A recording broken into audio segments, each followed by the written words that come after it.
Ето как да си направите едни бързи сладки.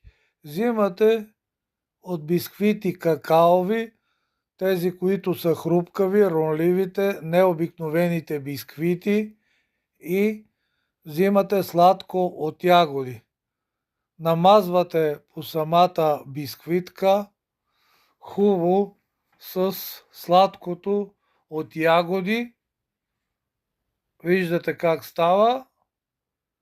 Така може да направите много сладки, когато имате госте, за кафенци и други. Залепвате другата бисквитка отгоре и ето го готово вече десертчето, което може да ползвате за различни случаи.